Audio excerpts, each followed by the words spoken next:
Thank you for coming to Waking Up with DVG. My plans changed. I was going to go to my favorite restaurant, but they were backed up in orders, so I would have had to wait, and I have to monopolize on the sunlight. So, for the first time ever, I'm going to try an Impossible Whopper. I got cheese added. Do you see? Do you see? Do you see? Yes. Take my lactate. So excited.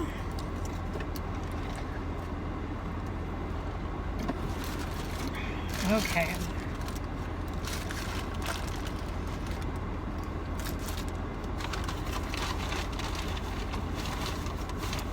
Oh, dang. Right off the bat, it tastes real. I love a Whopper.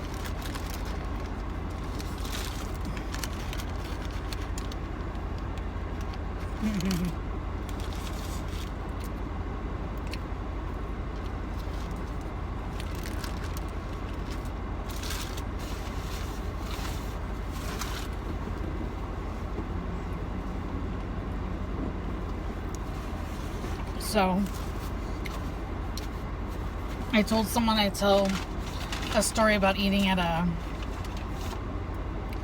fine dining place, so I'll tell that story now.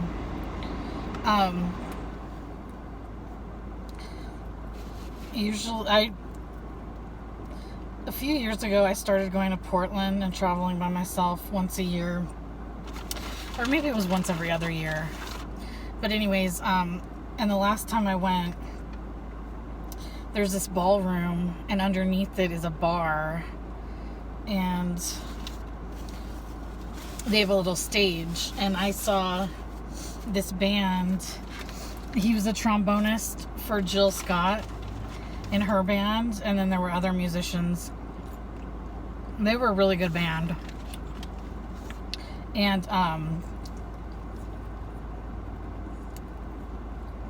it was like funky jazz music.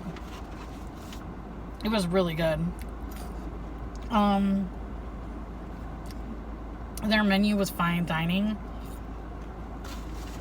I honestly don't remember what I ordered, but I ordered like a drink, dessert, the meal. For one meal, it was at least $75. Some people may gasp at that price, but it's all about the experience. I don't think I had to even pay to see that band perform. I mean, they were good musicians. They were professional musicians. It was a really small space, and I got to be so up close and personal, you know?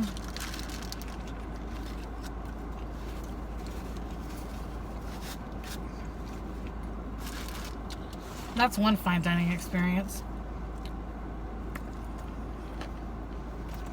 I only do that when I'm traveling. It's really fun though and worth it.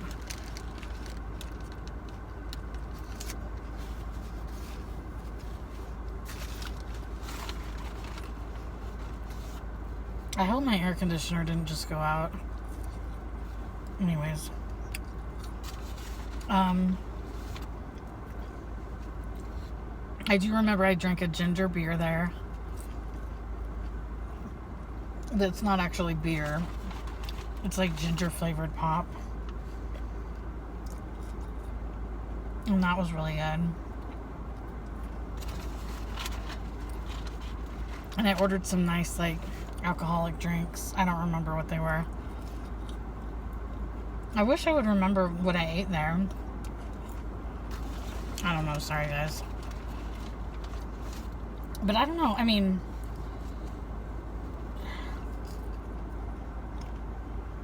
it's a really nice... It was a really nice place.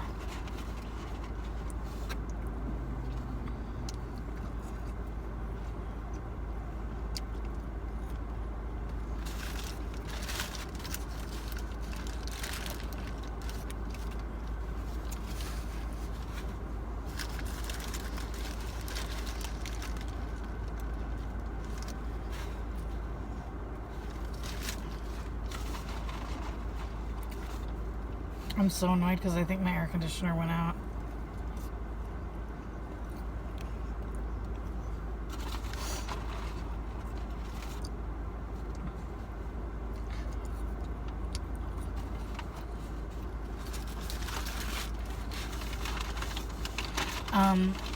So yeah, I'll share another fine dining story another time. I know that's not super interesting because I don't remember what I ate. But I mean, really,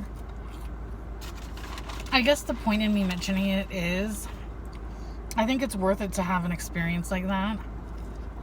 Maybe you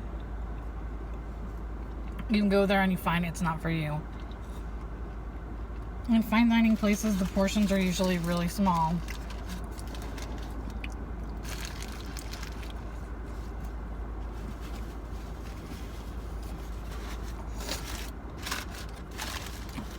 Sometimes people get concerned, like, ooh, will I fit in? You know, will I be out of place? The thing that you have to remember is, like, act like you fit in. But just be confident. No one there is any better than you. You're all there to eat.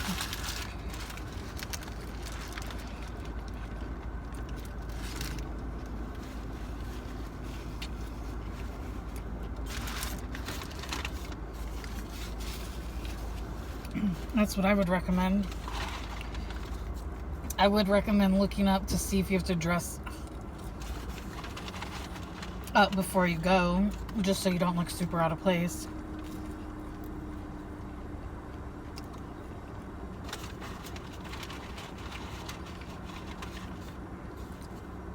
But yeah.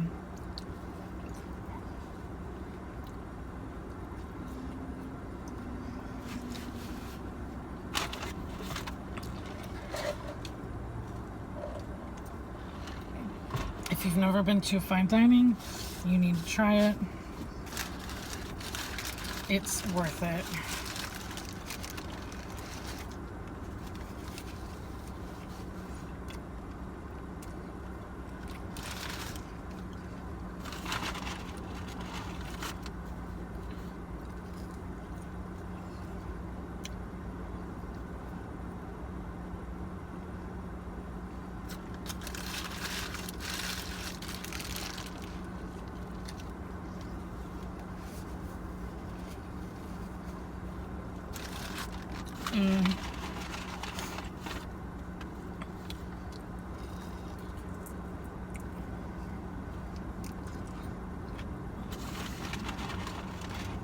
So I wanted to say,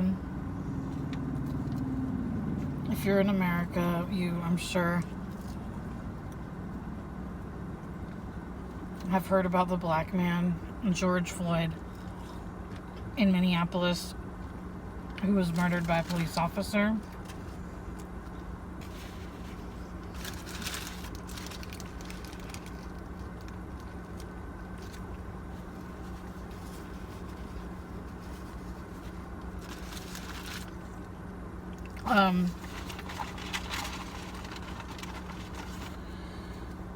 It was just earlier in the week that he was murdered. There were 4 police officers on the scene. The one officer had his knee on the man's neck for 10 minutes. Even though the man was saying, "I can't breathe."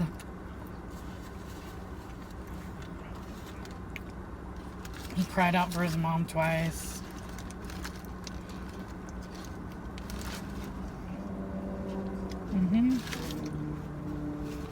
The guy didn't let up. The man was handcuffed. George Floyd was handcuffed, and what the video footage doesn't show is there were 2 police officers holding the rest of his body down.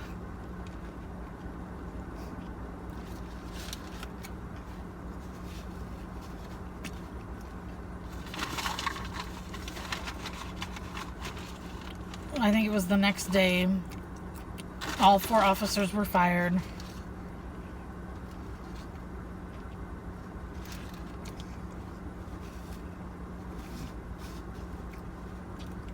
And today, the police officer that murdered him was arrested.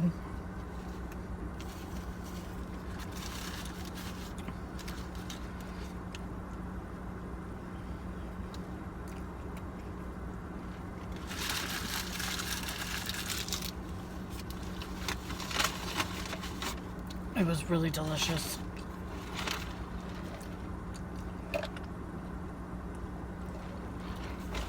I also ordered chicken fries because I want to see what all these YouTubers are talking about when they try these.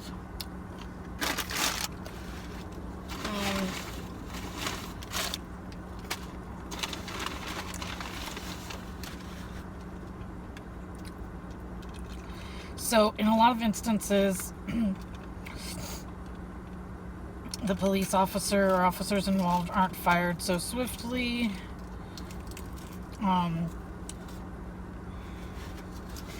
But the police officer was only arrested for third-degree manslaughter.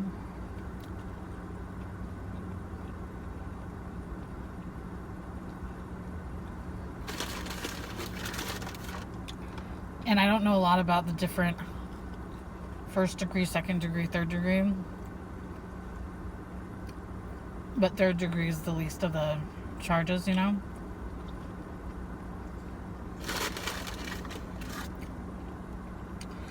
One thing that's different about this case is the mayor right away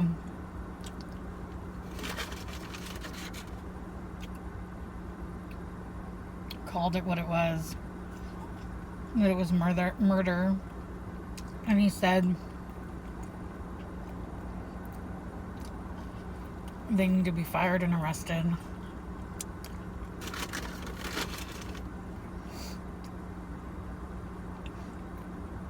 But it's just not Minneapolis. It's police departments everywhere in the U.S.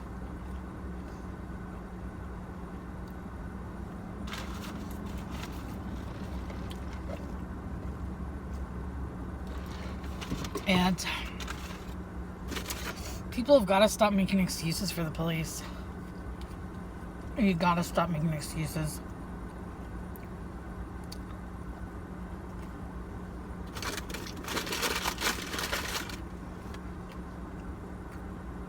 These are really good. There's a blue wall of silence where even when police officers are really in the wrong, other police officers will never admit it.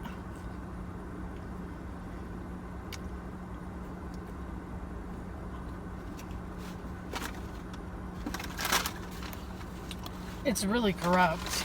And, you know, some people like to say, oh, there's more, those chicken fries were really good. There's more good police officers than there are bad police officers. I don't know. Are there? I don't know. I don't know. I can't for sure say that. I can't.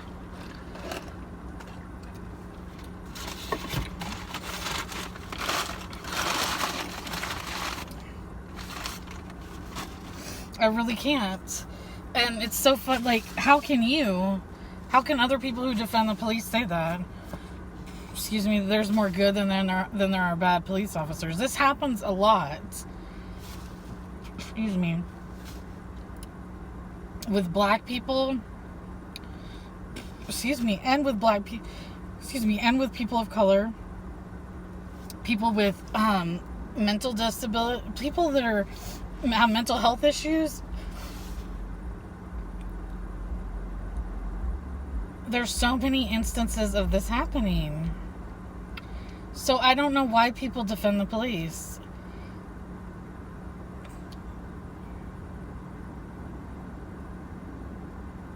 I really don't.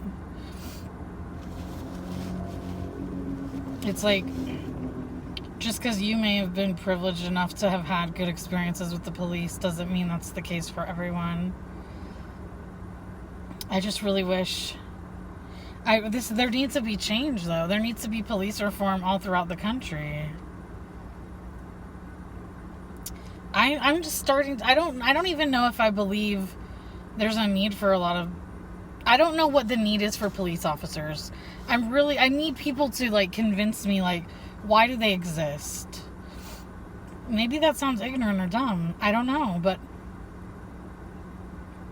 with how violent they are to black people,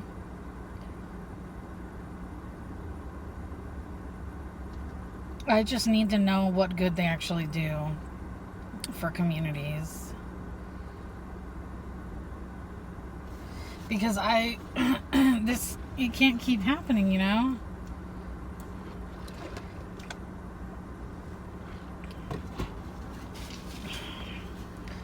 I don't know if you haven't seen the video, you need to be mindful that it's very hard to watch.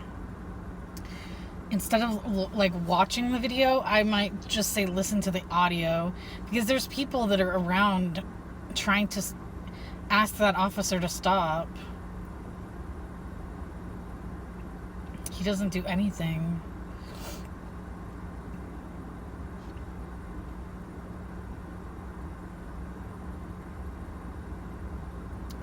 And then in the media, when people start rioting, well, first of all, they call it a riot instead of protests. The media paints a picture and has a narrative that, like, people of color are these thugs when they protest, and that's just not true. In fact, there's some evidence, if you look online, that there was one or more police officers that were actually physically doing damage to property in Minneapolis, which I believe. And so that is to control or add to the narrative that, like, people of color are thugs and destroying the city, da-da-da-da-da. It's horrible, man. But even with physical destruction of property, imagine that people that look similar to you with the same color skin, right, keep getting murdered. Like, that gives you a lot of different emotions that you feel. How can someone not act out in some way? I don't blame people. I don't blame people. It's just so ugly, man. You can watch the videos of how when people of color protest, the police are there and really militarized. But when those white protesters bring guns to protest about the pandemic, the officers just stand there. It's crazy, man.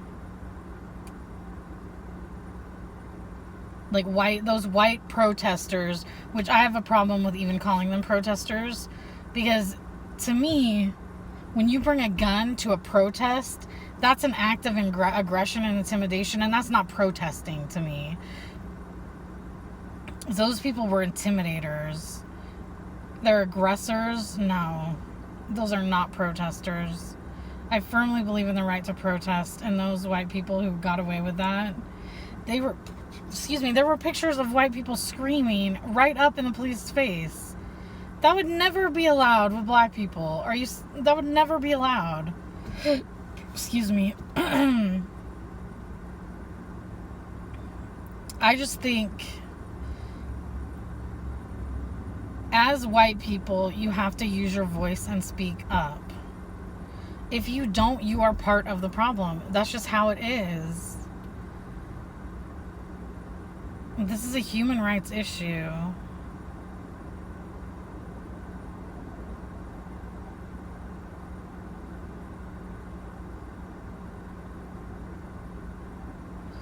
I don't know if I said everything I wanted to say about it.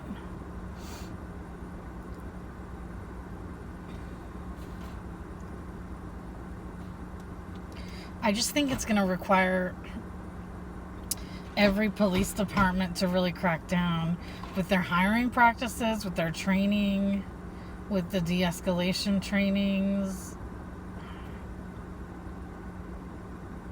Yeah.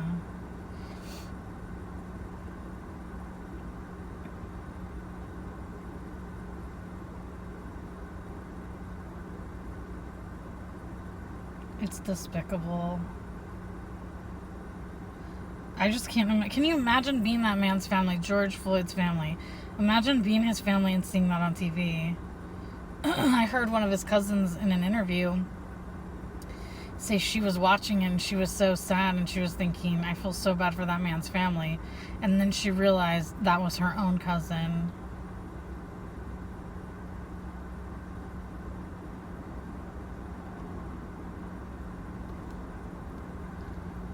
I don't know. I really hope that you're part of the solution. I hope that you have discussions about this. I hope that when you hear people speak and say racial slurs, that you call people out on that. I hope that you're part of the solution. Because if you're not, then you are part of the problem. And I really do believe that.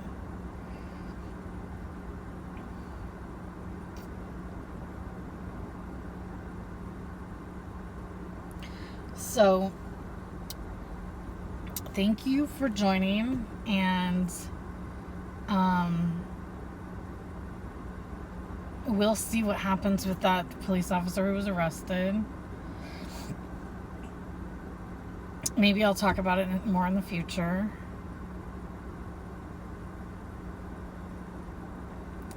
And please subscribe to this video, like, comment, and share.